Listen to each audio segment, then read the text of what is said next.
What's up, everybody? This is Ripples in Wales, back for another video today. I hope you're all doing well, having a great day wherever you are in the world, whatever you're doing. So, second video for today. I feel inspired. Poured another coffee. The weather's beautiful here today. I'm not working till tonight, so I've got some time to create some content. And when I'm in flow, so I'm going to crack on. I've got my coffee here. We're going to do a super quick go over some of Bearable Guy's stuff just to give you a bit of a focus on where we are now, or rather where my attention is now. Let's rephrase that differently. Where my attention is now. A lot of people don't like the riddler stuff, and I totally get that. That's fine. I've got nothing against that. Some people look at them as silly cartoons. That's all right as well. Doesn't matter. It's all a bit of fun. There's no financial advice in this. This is not financial advice. This is me looking at Bearable Guy, which is a cartoon bear wearing a silly hat. Okay. That said, I like looking at these scenes. They pass the time for me. I enjoy the intellectual curiosity that they present to me, and I enjoy understanding how these geniuses lay cryptographic cartoons for us. And they're built with such genius, I've got to say. Anyway, without further ado, let's go back to this Christmas scene, and I want to bring you into where my focus is now. Okay. We've looked at this Christmas scene, but I'm going to do a super quick interpretation for you in the future of this, so you can just look at this in about 10-15 minutes, and I'll condense it into a short one. I had to do it over an hour before because it's so much information there to try and pull it all together for you all. But if I can condense it into a 10-minute video, my God, that'll be mastery.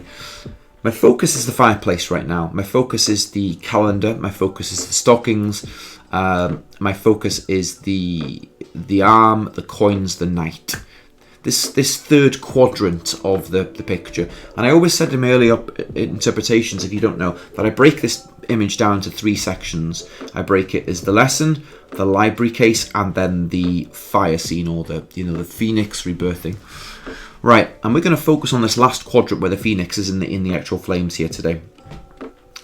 Why is my focus here? Okay, cool. Well, we know that the calendar was a great clue given to us regarding some of Bearable Guy's work.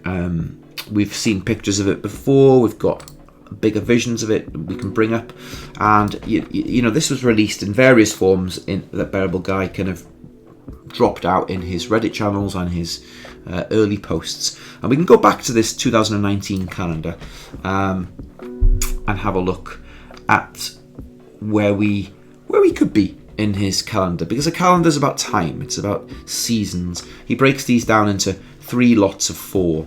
Okay, 1, 2, 3. Again, we see 3s a lot, and we see a mountainous region in the background of a calendar between May, June, July, and August. We see a sun around May, which could be conceived as Masons. We see black X's in various size forms showing kind of crossed out on the dates. And as we're entered August now, we're on August the 9th as I record this. We're in the last part of the calendar that shows a rocky architecture, a cold winter rocky scene, if you might note. Okay, it's winter in the calendar behind us. And after that, then we move on to September, October, November, December, and September is the beginning of the level playing field.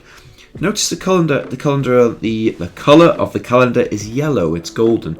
There's some very interesting things going on there, and the X's seem to change in October, which could dictate a big crash. And then November, we've got a pirate scene. Now we know there are many connotations to pirates. Ripple being a pirate ship, David Schwartz doing his pirate antics. There's a lot of pirate notes, but X marks the spot for treasure, doesn't it, my friends?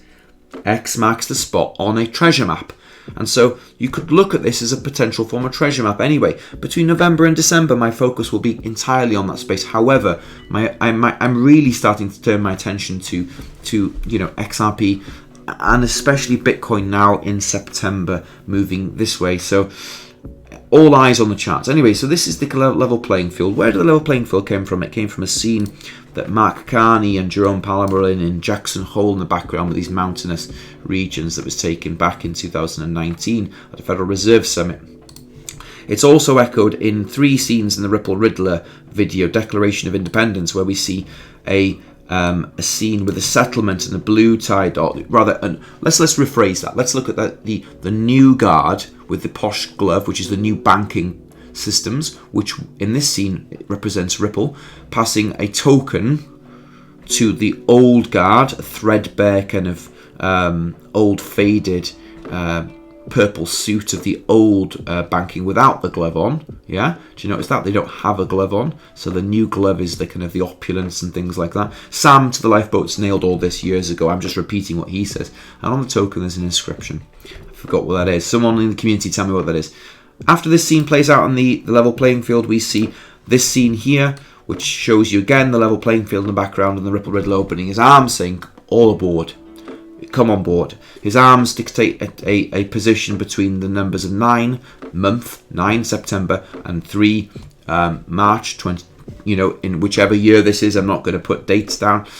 Whichever year you think this is, and he's calling all aboard. We see 3 drawstrings with 2 drawstrings in each patch, which should signify 23. Bearable guys, clues are all surrounding 1s, 2s and 3s. We're in 2023 now. I will let you conclude when you think this is going to go off, but you know, everything is surrounding in 3s. 3, 2, 1, 1, 2, 3s. We've had 21, 22, 23. We're now moving in 23, 24, 25 and 26. Okay, it's 2 3s. Okay, anyway, on the calendar we've got this on the left of the calendar rather, we've got this gavel. Okay, and the gavel is, let's bring that up here, is a hammer, a judge's hammer, which rests against Lodestar 3 on the bookcase and is right next to September.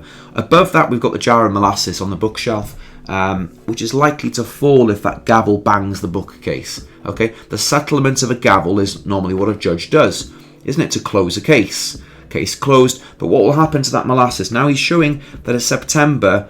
Okay, these are all kind of pointed towards the month of September. Now, what have we seen in the media to back up this, you know, this narrative? I'm going to call it a narrative. We've seen the XRP summary judgment. We've seen institutional investors sniffing around. We've seen 15 billion come into the market in one move. We've seen now that XRP is the only legal clarity. We've seen a lot of FUD. We haven't seen an appeal. We haven't seen anything else like that yet. Even if the appeal did go ahead, it wouldn't matter. It would take them 2 years to appeal, according to the legal experts in the community. But interesting enough, you've got the gavel sitting right next to September. And then you've also got the jar of molasses above it. What is the jar of molasses? Regulation molasses it refers to. Okay, it's on 12 regulation molasses. The price, the lid is on the jar. And the lid comes off the jar when the gavel strikes the bookcase and the jar falls off. Okay, interesting. So all this, we've got August now, we're on the August the 9th as I look at it. And also we've got, you know, big changes occurring in the mediascape. The charts are winding themselves up. If I have one of my charts open, we can see on the term, we'll just dial this into the weekly if I've got this on Poloniex. Have I? No, I haven't. Anyway, it doesn't matter if it's on Poloniex. We can see this coiling up tightly. Okay, and this is going to probably come back down to the ground a little bit lower. Maybe not. Maybe it'll go up again. But you know, you're going to see it rattling round in this funnel, this high frequency funnel, and eventually it's going to pop. You can see the charts now are kind of starting to echo the news. And I always look at them kind of the news firstly, then the charts, and then I'll kind of come back and look at this just for some sort of, you know, a little bit of an interest. So this is where my focus is now, and why, you know, why now? Well, we can see that on the below the calendar we've got, you know, the green sock which represents Bitcoin. Okay, it's pinned under September, very late August, early September, with the gavel above it. We've got the purple sock or the stocking which represents XRP, which is pinned right between November and December. Okay, and in the middle we've got this fire burning in the phoenix. Okay, and we've got the King's Scepter underneath the fire. If you can see it there, I'll bring up a closer image. There's the King's Scepter. And amidst all this, we've got a lot of FUD from the SEC bombing out all these huge threatenings of lawsuits and I think what are they called? They're called Wells notices that are sent out in America to corporations or industries or tokens, founders of tokens and companies to say that they've violated the SEC's regulation laws. And we're seeing that occur now, which is why this coin grinder or this recycler is in full motion now. You're going to see many of the projects drawn into this coin crusher to remove the wheat from the chaff. There's going to be a big disruption in this scape, and there's going to be many tokens that don't make it through. We've already seen many of the layer ones, namely Solana, Cardano, Algorand, Polkadot, Cosmos. These are huge you know, multi-billion-dollar companies all come under the purview now of the SEC, saying that they are potentially securities, okay, or they have violated securities. Now, I'm not saying whether they are or they're not, but it's happening, and it reflects this part of the scene. The arm is the SEC, the coin crusher is the kind of regulation against the actual tokens. Meanwhile, we have Brad, the knight, fighting the good fight with his red shield with hooks on, with his defensive sword across his arm, which is the kind of metaphor for protecting of XRP, the protecting of the USD, okay? Because this was a geopolitical move against the US dollar in many ways, which maybe needed to occur. We're at the end of an era in reservable currency status. So this scene now that's playing out, this amazing part of the scene, which we can see here if I bring it in closer with better resolution, is really in the fold now. And from September to December, I've said that I'm expecting both kind of positive and negative sentiments in the market.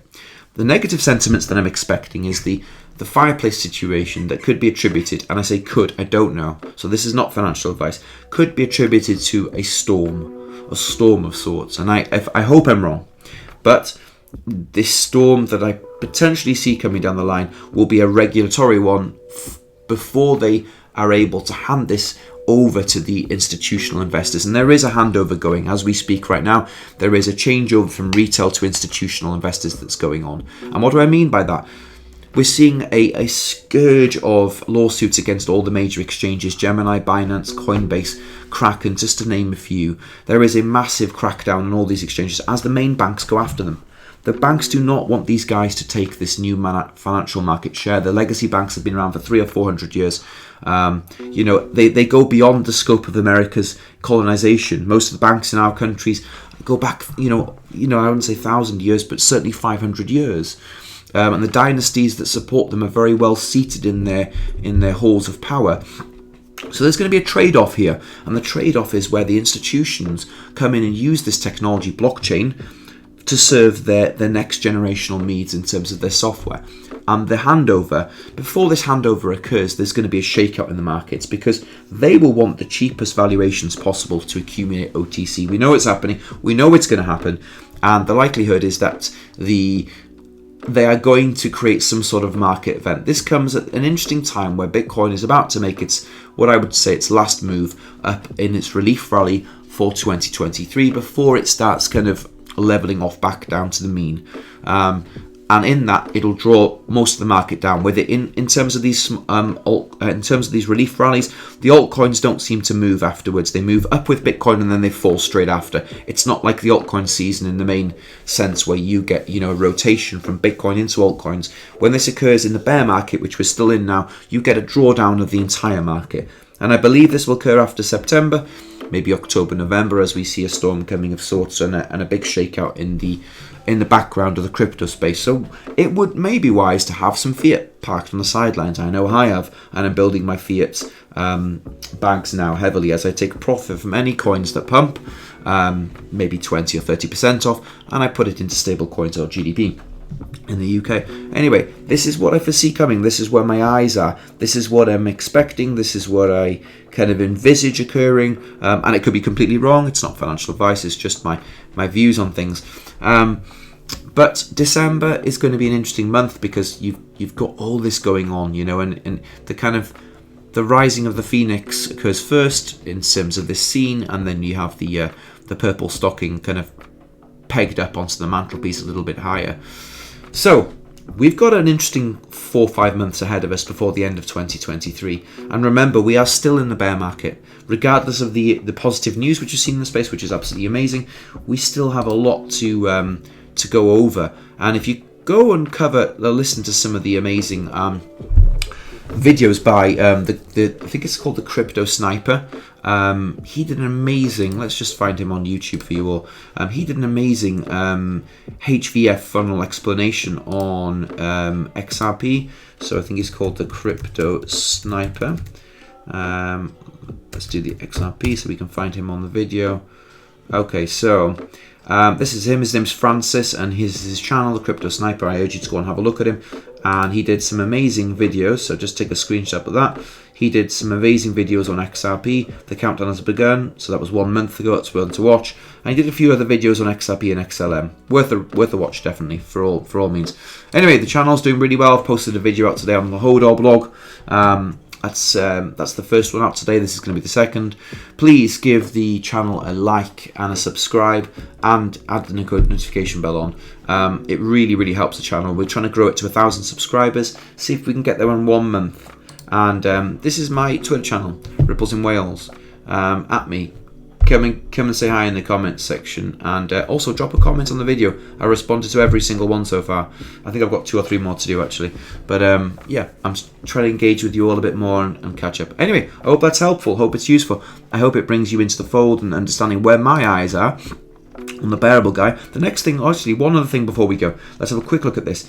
So I wanted to have a look at the bearable guy's Twitter profile, and I'll tell you where my eyes are on the next posts.